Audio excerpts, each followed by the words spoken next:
glad to have you join us on this segment. And if you're just joining us, you're right on time because the show is just about to begin, like we always say. And today we're going to be discussing, like Pamela said, it's really sensitive because it's something that affects everybody. It is the root cause of some of the problems that we're going through in the country. People don't know the importance of this particular thing. You will go out there to tell you that it's a scam, but it actually is not a scam. But before I introduce our guest to you today, I'll read something to you for you to know the background of our discussion today. Then I will introduce our guest to you. Now, the out-of-school children crisis is a major problem in Nigeria. According to the United Nations Children's Fund, that's UNICEF, there are an estimated 10.5 million children out of school in Nigeria, the highest number in any country in Africa. This crisis can be caused by so many factors, and those factors, the solutions, and everything surrounding it is what we're going to be discussing today. And our guest for today is Jeremiah Oseni. He's a development coach. You're welcome to the show. Welcome to the show. Thank you so much, ladies. Blessed that thou amongst women. So blessed, actually. How are you doing? I'm good. Very good. Trying to rest now. We just got back from Kano. Yeah. Oh, okay. You're welcome. Thank so, you. like we said, we're talking about the out-of-school children crisis. So now, I would like us to go to the foundation of this particular matter. This is a female show. We analyze everything that affects the female gender. And we know that some of the problems that some females face is the lack of education. Correct. At a tender age, I dropped out of school for different reasons. I will not say that. I will let you do the analysis. But I'd like you to let us know the foundation. What are the causes of this out-of-school crisis we're talking about? Okay. First and foremost, let me just chip a little bit to the intro you gave. Okay. So the 10.5 was pre-pandemic figure. Oh, okay. Now we have almost 20 million according to UNESCO. That came out even last year. That's not even the 2023 figure. That's the 2022 figure. Okay? Now we should be looking at, say, about like 22 or 23. You know, in the Northwest alone, which has the highest concentration of out-of-school children, Kano State alone has close to 2 million. And of course, Nigeria, like you rightly said, yes, in Kano here. And of course, they are just our neighbors here. We are here in the FCT. And again, like you rightly said, it is the highest concentrated numbers of out-of-school children anywhere in any country in the world. So, like they used to say, 1 out of 4 out-of-school children in the world is in Nigeria. So it is actually a crisis, like you rightly said. So, I mean, kudos, you know, for that intro. It's actually a crisis right now. You can actually refer to it as an epidemic, because it is something so destructive that it is something so destructive yet not, you know, being given the proper attention in solving it. I'm talking about the cause of out of school. There are several causes actually. Poverty is one of it. You know, poverty is one of the causes, and you also have school displacement as well, where you have children that have been affected by terrorist attacks, especially in the northeastern part of Nigeria, even in the west as well. Talking about the banditry, you know, attacks, you know, attack on schools, educational facilities, where, you know, they go raid schools, kidnap girls. We know about the Chibok, we know about the Dapchi girls, and you know, and somewhat even you have such incidences also in the northwest as well, where they go to schools and kidnap these children and all that. So that's also another one. Then third, also we have this cultural stereotype, this cultural, you know, limitation that, you know, gets girls out of the school. And one of it is also the early marriage thing that we see, you know, predominantly in the north, where I mean, where, you know, female students, the female child is being you know, is being limited from how high she can go proceed in her education because she has to get married. Some of them get married as early, some are going to get betrothed as early as age 5, age 10, and before you know it, you know, 13, 12, 14, 15, you know, they're already gone. And immediately they get to the house of the husband, that's all, that's the end of education for them. Except, you know, God so doing, or luckily for them, they get into the hands of somebody who understands, who values on the education, who understands the potent power of education, and will be like, okay, you know what, you have to still be here and go to school while you're here in the house. But again, we all know that when a lady gets pregnant, that's all, right? So for some of us, our mothers went back to school while we were adults, right? So we even I saw how my mom struggled to do her MSc, do the second MSc while she already had us. She wasn't pregnant, but she already had us. So the responsibility was just too much. So for these younger ones, you know, it's almost impossible For some husbands, actually, that's the catch, that's the trap. You know, you'll be like, don't worry, you can be here and you still go to school and all that. But immediately they get pregnant. That's all. That's basically all. So we have that also, you know, as a root cause. And again, finally, I'm just going to share on the part of, you know, the government as well. We've talked about, you know, natural occurrences. We've talked about the society, which is then of course, part of the government as well. We've not really seen government prioritizing this to the best of my knowledge. I'm a key player in the development space as well. Like I said, we just got back from Kano as well, where we're lobbying policymakers to please enforce the Child Right Act, right, which was just recently passed after 11 years of playing and of course you know, engaging with government to say, please pass this stuff. What does it do? It gives, you know, it gives the girl child the right, it equips the girl child with the right to education, right? It has just been passed and we're saying, you know what, please enforce it now, you know, to see that parents send their children to school. But in some other states, it's not happening. There are enabling laws like that, but I mean, it's really not, you know, it's not practical, you know, down there in the states. So those are some of the things we are urging, you know, if government will prioritize it, if we can see the willpower from the government actors, you know, I mean, look at COVID. Government just came and said, shut down, everybody stay in your house. The disease come, I mean, just ceased. But if you were to be myself and yourself, the media say, use your face masks, use this, without that power coming from where the power lies, which is the government power, a lot of things, you know, will just be dilly-dallying, going here back and forth. But the government have the power. We're just pleading for them to enforce some of these policies and laws that are already in place. And you see, this out of school will be curbed in Nigeria. Okay, from the report Chidinma read and from what you stated earlier, we noticed that the northern part of Nigeria has the highest children out of school. Now, most of them will say they don't want the Western education. They prefer the Almajiri system. What good is the Almajiri system to the northern part of Nigeria? Now, in the era where we are, okay, in the 2023 modern Nigeria where we are, right, we're talking about sustainable future. We're looking at things that can move us from where we are to where we have to be, like where we're looking at, you know, becoming. And for some, in fact, in some states in the north, they still practice, you know, the Islamic education. Yes. In fact, at the federal level, there is a commission. There are agencies for that regulates, you know, such, you know, education and such system. And even currently, their own curriculum is now, you know, they're infusing some of you know, national some, as in they're recoining their curriculum to see that it meets, you know, the vision, you know, at the national level as well. But the thing that is there is that, again, it boils down to enforcement, the supervision of these schools, right? For instance, during the Goodluck Jonathan era, close to 15 billion naira, right? Is it 15 million or 15 billion? I can't really verify that, you know, that fact now, but I mean, close to 15, either in dollars, was put into erecting schools, Almajiri schools, you know, within this country. And immediately he went off power. I mean, we've not heard much about those schools anymore. So it still boils down to, like I said, the implementation, the political will, the will from our elected representatives to say, okay, you know what, this is what is on ground. I'm going to prioritize this thing that is quote and unquote very, very good, to see that it brings the people up from where they are to where they ought to be. Now, I went to a school the other time to inspect. That was before the Begotten Educational Foundation, when we started doing teachers training, right? And a teacher was teaching the pupils, primary 3 pupils, PUT pot, PUT put. That's 3-letter words. Primary 3 children, they were teaching them 3-letter words. As if that was not enough, the sentence that the children in unison gave with that PUT put was, "Mommy, please put soup for me." Now, these are learners in even the main conventional, quote and unquote, Western education, right?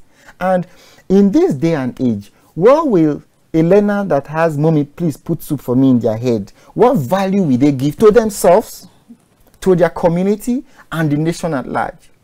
So the main thing here is, if we have a government, if we have leaders, if we have elected representatives or appointed officers who have the value for education, they will call the necessary stakeholders both the, looking at the curriculum, looking at school safety, looking at enrollment and retention. It's not just enrollment right now, and even retention, then transition, looking at the budgeting as well for education, and try to tackle this as in it's a holistic thing. Try to tackle it devoid of sentiment or bias or political affiliation or political sentiment or benefit, and then come up with a framework, come up with a blueprint to say, okay, this is what this nation will prioritize for the next 2 decades or the next 3 decades before it will be reviewed again, right? So, but what we see in this part of the country is that immediately such thing is done, another government comes up, that's all. They form their own again, which will not be, carried, along with the other one, and the whole thing, we just get back into the same circle. So I may both to say that the fault is not even really from even the Islamic education that they have, even the main conventional education. What is the quality? So as an organization, the Begotten Educational Foundation, we are enforcing, we are advocating for quality in education, digitalized education. You still go to schools up to primary 3, 4, where children are still using slates to learn in Nigeria. Yes, in Nigeria. That's even the schools where you have roofs and even floors and decks, where they're still using slates to learn. We are saying, what happened to children using computers to learn? Having knowledge of how the digital world operates. Especially now that we're in the knowledge era, which is the era of AI. How can children solve things, complex problems, using artificial intelligence? That's where the world is right now. So if Nigeria wants to really compete, our curriculum must be reviewed and revisited, and enforcement should be made. Okay, I'd like to ask this question in reference to the fact that we say we are in the 21st century, right?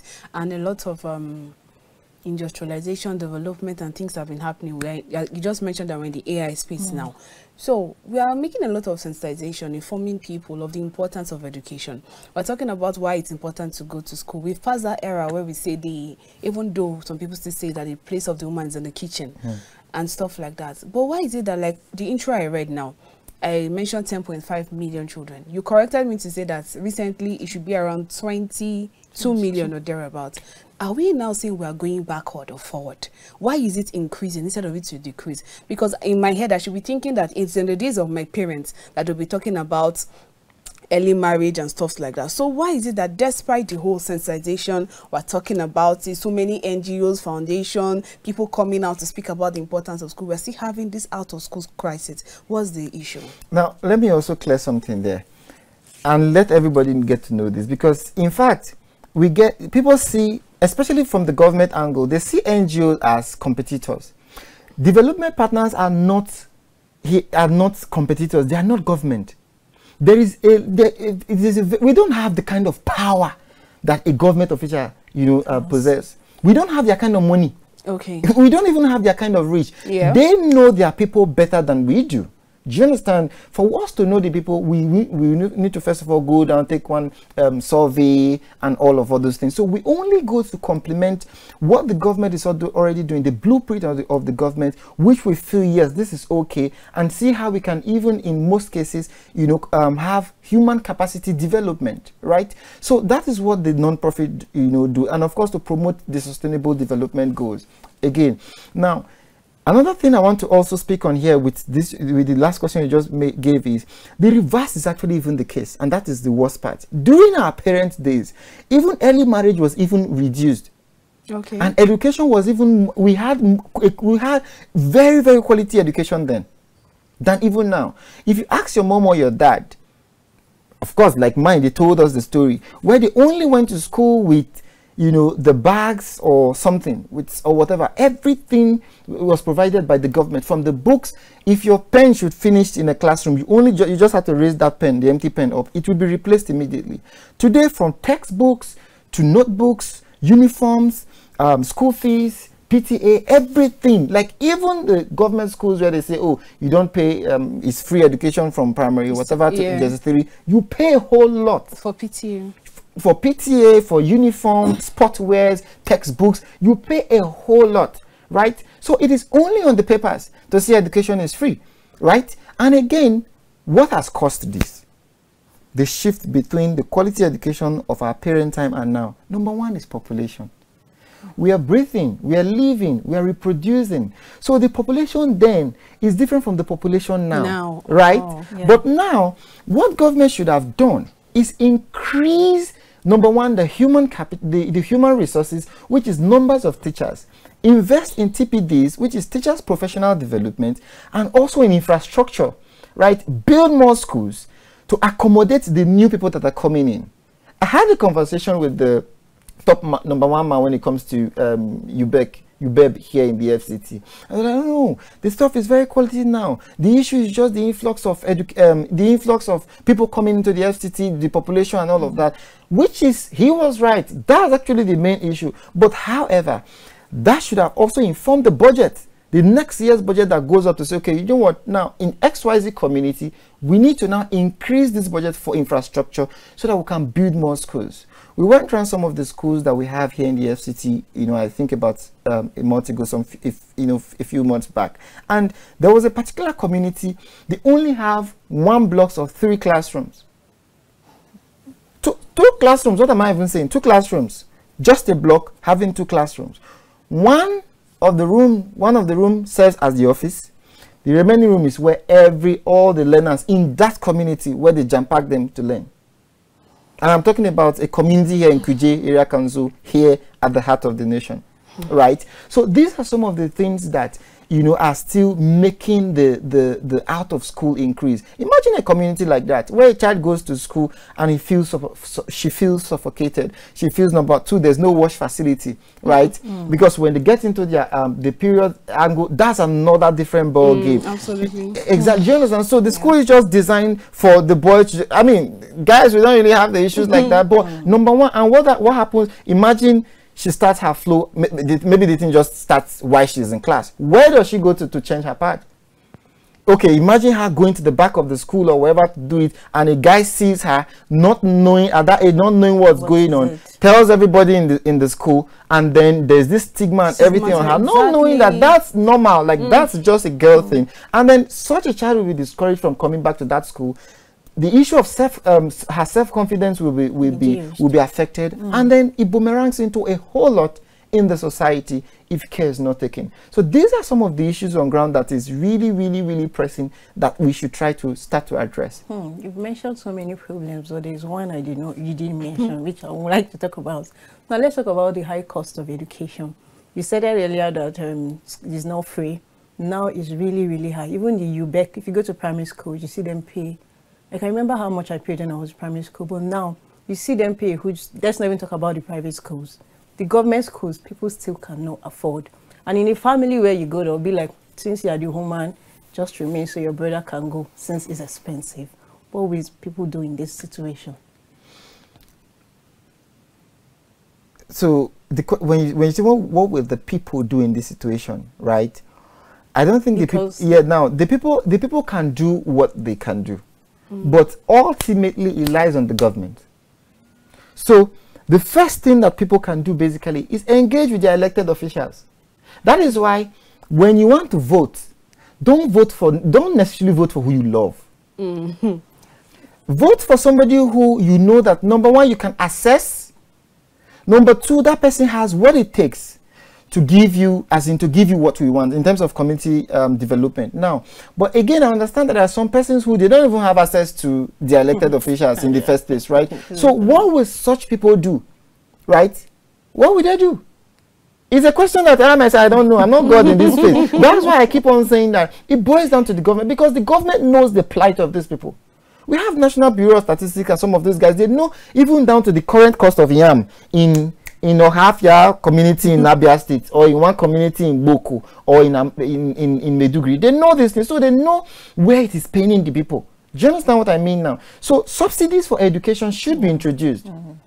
That's not what the local person can do. They are already paying their taxes. They are already playing their part. We hear how much remittances or whatever FRS they return to the government, yearly. Even though, yes, majority of Nigerians, even though, yes, we're still not, getting the bulk from that area. But imagine such trillions that are going in. So Nigerians, to a large extent, are already playing their part. But we are saying that right now, government should bring in these things. And of course, mandate the UBE Act. first of all, mandate that this free education should be free education. There should be nothing like PTA or sportwear and some of all those things. Again, there is something called the UBEC funding, the UBEC counterpart funding, where a state is supposed to generate some part of the fund. Say, for instance, I'm government, right? I'm government, and you guys are the states in Nigeria. Now, this UBEC fund is made for, number one, infrastructure, and of course, some other things in the school system, in the school environment. And say that this fund is supposed to be for, let's say, 50 billion naira. I'm supposed to bring 25 billion. Then you will bring, as a state, you bring the matching fund, which is the remaining 25 billion. Then you will be able to access this fund to go develop education in your state. But so far, we've seen states in Nigeria that have not been able to access this fund for like 5, 6, 7 years, right? So government should, look at those states and be like, why? What is the reason why? Because it tells again that means that education is suffering in their states. Just so that people can access these funds and then get, especially the poorest of the poorer family, to have access to education. So yeah, I think that will give us headway. Okay, now let's look at the quality of our teachers now. If we're talking about people that are teaching the children that we're sending to school. For example, you send your child to school, and then by the time your child comes back, there is no improvement in whatever the child is doing. Just sometimes you hear some excuses like they are not being paid properly, and things like these days, teaching job is like you're doing it to pass away time. I'm looking for a job, let me just teach, pending when I get a better option. I know somebody that has a school and she keeps complaining lack of teachers. Teachers are nowhere to be found right now. And I think this started since the COVID-19 era, when everybody went on holiday and it felt like there was no other source of income. So during that period, they started to look for other sources of income. So how are you guys coping, or how are we going to cope with the fact that we don't have quality teachers like we used to then, even the ones that want to... Oh my God, and I just said so, and I remembered my biology teacher. Oh my God. Even the ones, because people that want to volunteer now, because people are looking for volunteers, you just take anybody you see, not even minding their qualification and stuff like. So how do we deal with that now? By the way, if you take anybody you see as a teacher, you're part of the problem. Yes, let me start from there. Of course, yes, it's happening, and that's part of it. That's part of what the decay we are seeing today. Because I mean, if my aunties or grannies or one far distance cousin in the village tells me that they go to school and they are teaching them, "Mommy, please put soup for me," I will yank them out of that school. And I will make sure I advocate for that school for them to look into that school and see, if possible, close the school down. Yes, because they are just paying money and they're not getting, the returns for what they're paying for, right? So, of course, we have such schools, littered around the length and breadth of Nigeria today, especially in the private areas, not government schools. Government still, trust me, in this part, they win. They still have very, very, very qualified teachers. Again, because the angle, the organization which controls the quality of teacher is a government organization. And that is, by the way, I'm a teacher. I'm not within the four walls of the classroom. Okay. I'm out here advocating for teachers' professional development, which of course some of us have to do for the rest of our colleagues as well. So, and this organization is the Teachers Registration Council of Nigeria, right? Now, it now boils down again to enforcement, to see that the teachers, this particular body, goes from school to school, to see that every teacher there is licensed, studied education, meaning that every teacher is a professional teacher. How will you feel, Chidinma, if you go to a hospital and your doctor says they studied computer engineering in university? I'll be scared. You'll be scared, right? You go into a plane and you see a pastor or an imam with SB, or a pastor with others. Say, "Don't worry, we will land in Lagos peacefully and do like this." Say me, or how will you feel? Of course, you say amen or amen to the person, but deep down, oh my God, how are you going to fly this plane? But it is normal now in most private schools in the country, and these are the people who are being, who are holding the future. I tell people, I say, you see teachers, fear them. Fear teachers. Teachers can destroy a country or mold a country, reshape it to where it should be, because they are the people who teach values, teach ethics, teach patriotism, Yeah. teach leadership, teach science, art, commerce, all those things. So if you don't treat them well, now that brings me to the other part where you say excuse. Chidinma is actually not an excuse. Because to be frank, teachers' welfare is still very poor in this country. Teachers' welfare is something that should also be prioritized. Apart from, of course, their training, continuous development, their welfare also. Not just, okay, the other time we talked about, teachers' welfare and stuff like that. And the government came and extended their retirement age. For me, that's even the worst thing. Somebody is in a pot, and the whatever is burning them, they're saying, please pour water inside this pot or remove me from this pot. And you make the pot wider. Like, that's no solution as far as we're concerned. If these teachers' salaries are increased to a reasonable extent, then we see teachers who will be comfortable. Some of these teachers, Chidinma, they teach about like 4 or 5 classes every day. And per class you are having like 60, 50, 60, 70, 80, in some schools, some government schools, up to like 100, 200 children per class. And at the end of the day, we pay them what? 80,000, 100,000. That can even fuel their car. Well, for those of them that are even having cars, that can even pay their rent. So what do you expect them to do? And these people are supposed to concentrate their entire life towards developing the future of the country. And we see some politicians who, honestly, you don't even know what they do. To be frank, again, this is not to every wonderful politician or public elected members out there who are really doing well, because again, we know those who are really doing well, putting their name in writing their names in gold in the society. But you see some, they're just in their office, and all they do is welcome guests and go to an event and give keynote speech, and that's all. Not really having, and you see those people go home and in fact you see their convoy, you are wondering, oh my God, this person is this and this person is that, and you have a teacher there. Do you understand? Teachers' Day is coming forward, though. Teachers' Day is just around the corner again. It's Thursday this week. Okay. It's Thursday this week. Do you understand? Let's see what statement will come out to say, okay, this is going to be either the salary increment for teachers, or how they are going to prioritize their welfare for teachers. Teachers should have housing. Yes, housing, like low-cost housing, like special estates dedicated for teachers. Yes. The teaching, I don't have the mind to go into the classroom to teach right now, to be very frank. The word of teacher is in heaven. It's in heaven. They should. That's the cliche we grew up with. Wow. The word of teacher is in heaven, so it's following them. It's not their fault. No, that's scam. That's the biggest scam ever. Well, I feel if we also tackle that, yes, we'll have a more healthy education system in Nigeria. Okay, at this point we have to go on a short break. All right, viewers, we're going on a short break, and when we return, Engendered continues. We'll be right back.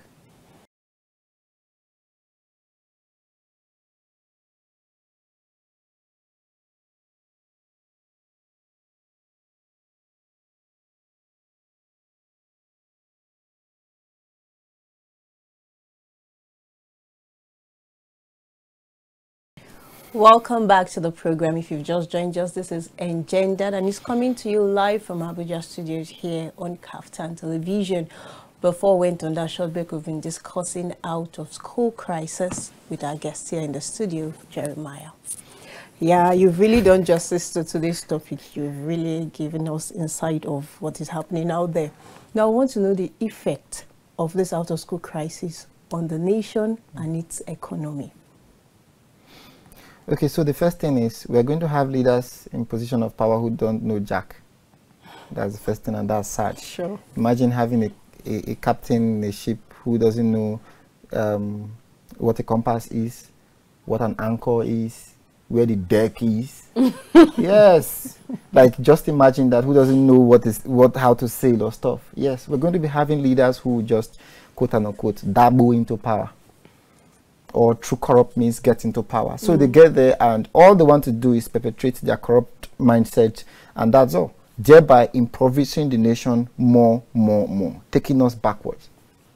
Okay. That's the first effect. The second effect is it's going to rub off on the quality of the people as a nation, right? Where people come out of school and they are not employable. Not that there are no jobs, but they are not employable. They are not fit. They are not qualified because of where they are coming from a poor, battered education system that have not, that was incapable of equipping them for the future, for the job future. So they come out and then no job. Thirdly, we're going to see, increase in insecurity as well, increase in vandalism. Let me even dwell here a little bit. See, when people do not know the usefulness of a thing, or when people don't feel a sense of patriotism or attachment to a thing, they won't maintain that thing. They will just feel this, what is currently happening in society, where the gap, the gulf between the government and the people is so large. So as a government official, everybody just sees you, of course, the normal citizen just sees you as a corrupt person, as somebody who is distanced from them, somebody who, man, you are just in another world from them. So you bring something to them, they believe that, oh, you brought a pinch from the national cake. So they rubbish that cake even in your front, without them knowing that that is part of them, that is their thing as well. So you build the rail infrastructure, 2 months later they go vandalize the whole thing, because we don't have people right now who have a sense of ownership to these things, right? And again, it's going to affect the economy of the nation as well, because when people are not properly educated, there's no way we are going to keep pace with the speed of the world. Again, as you see now, if you count the top highest paid job right now, tech is one of the top highest paid job. Sure. How many universities in Nigeria are equipping Nigerians, to go into the tech space? How many universities in Nigeria have correct, facilities to teach people AI, to teach people artificial intelligence, even AGI, even the ChatGPT we see these days. There was a recent report that ChatGPT, especially 4.0, has started showing, signs of AGI, which is artificial general intelligence, right? Where an AI can form AI within an AI and several AIs within an AI to get things done. All you as a human being needs to just prompt this artificial intelligence is be like, I want my wedding, I'm going to have my wedding so the December 22nd, get it done. It has access to your banking information. Just make sure that fund is there. It will drop a checklist within itself, delegate other AIs, go into the internet, source vendors for event planning, cake, whatever, camera, photo, suit, ring, everything, and pay using your card. Get venue. You just be seeing the notifications from your email or bank deduction, and then you just throw into your event and then go have your wedding.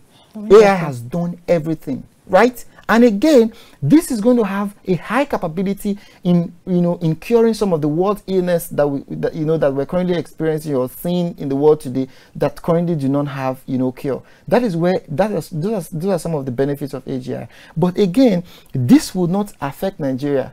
It will not touch us in terms of economy wise, if we don't have people who are going to champion this thing. So we just have countries like India, countries like the United States, Canada, and the UK growing.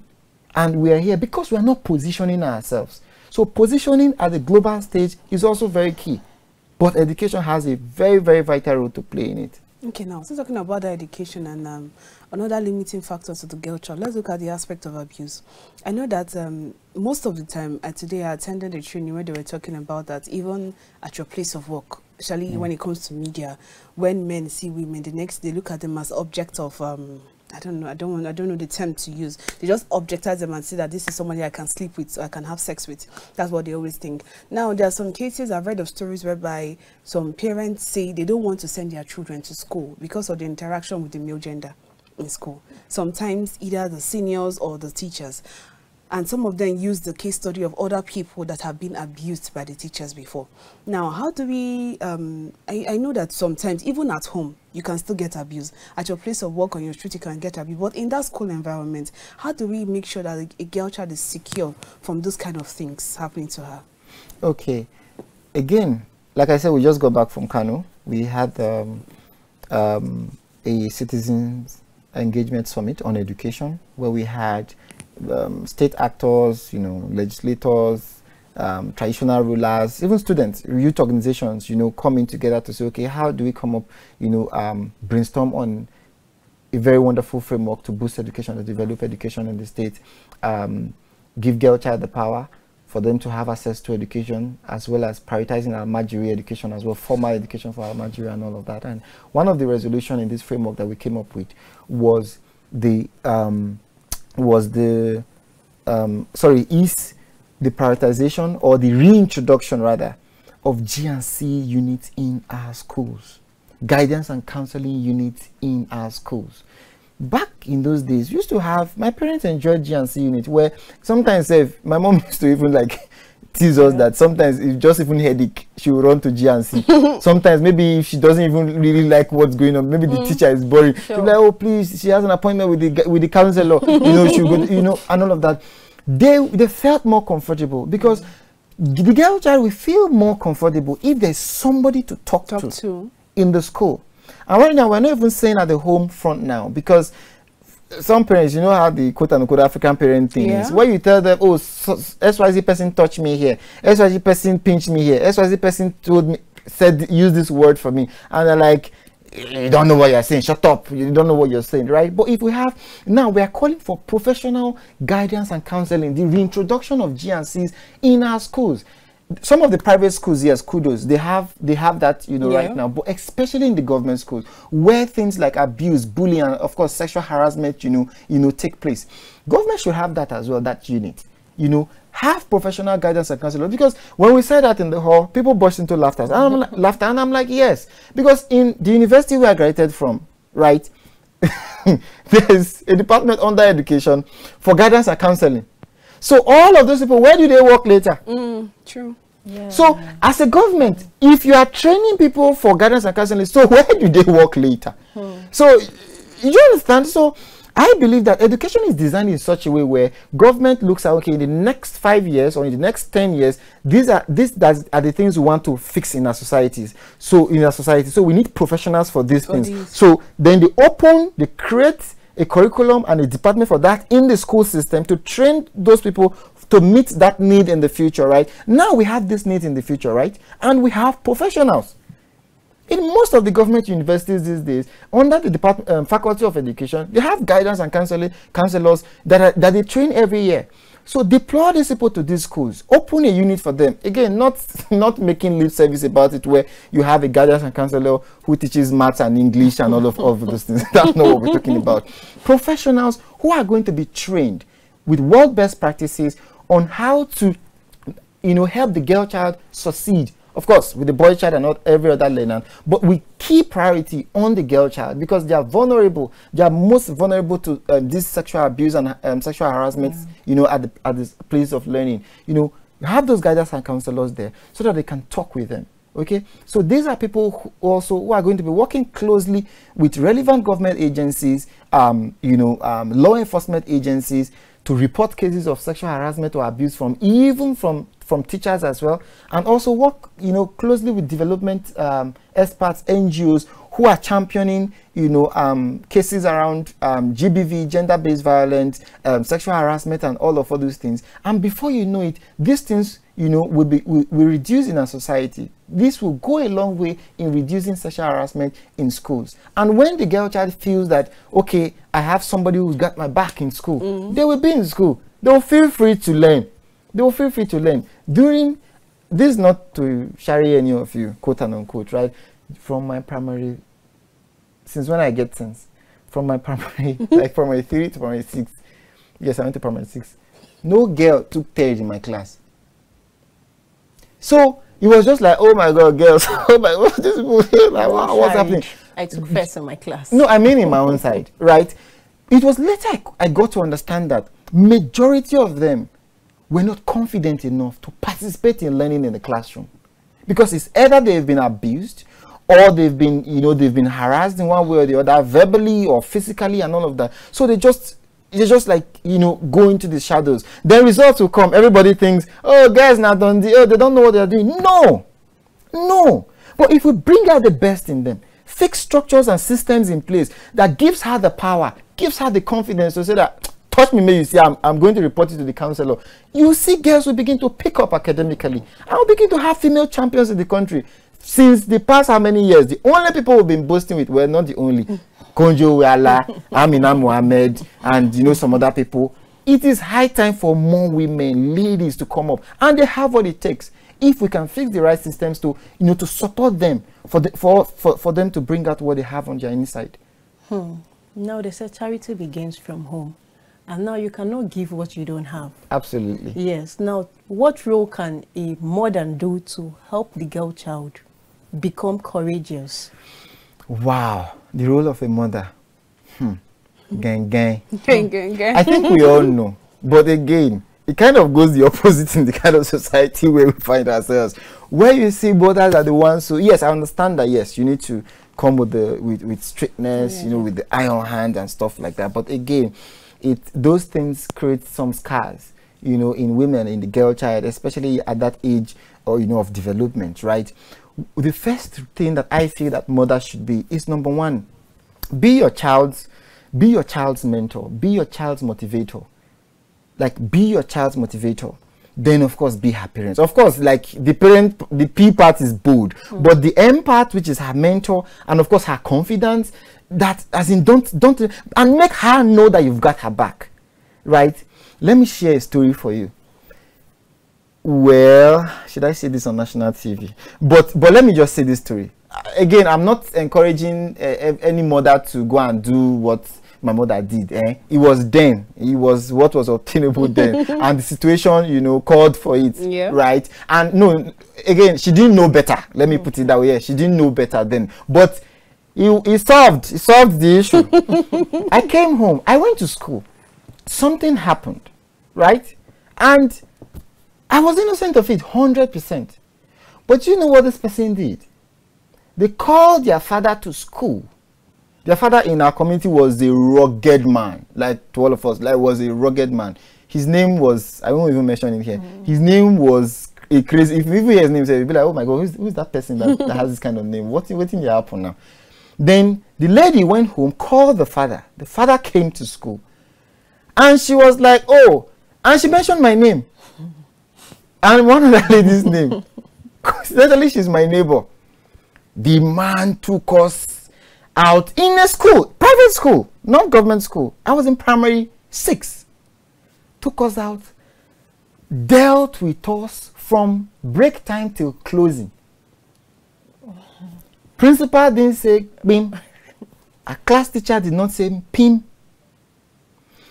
Being the kind of child that I was growing up back then, after everything, I was like, please, oh, please, nobody should tell my parents, oh, nobody should tell my mom. My mom was the one that was always at home and stuff like that. I did as if there were scars at some part of my body, but I just did as if everything was okay, right? Finished crying, washed her face, and all of that. Then we got home. We were two, like I said, myself and Omowomi, our neighbor. We grew up together.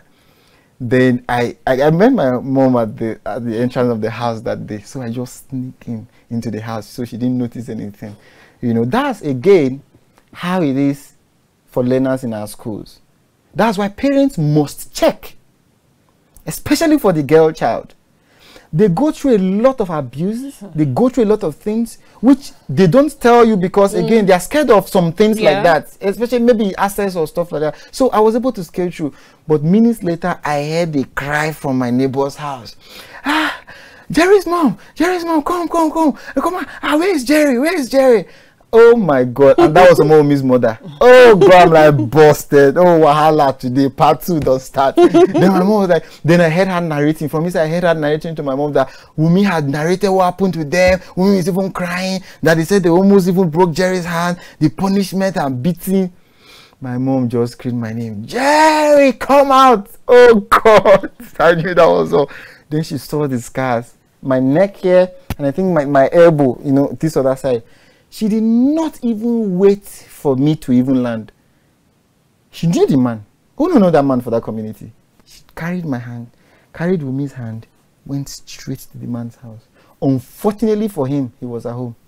Unfortunately for that young man, he was at home. And my mom dealt the living daylight out of him that afternoon. It was later when I even got to know that she knew that he was her relative. Right? But she passed a message of in our front to let us know that I've got your back. But again, that was why I said that, again, this approach may not be for everybody, right? Yeah. But you want to let your children know that if there's anybody abusing you out there, as a mother, especially for your girl child, feel free to tell me what's going on.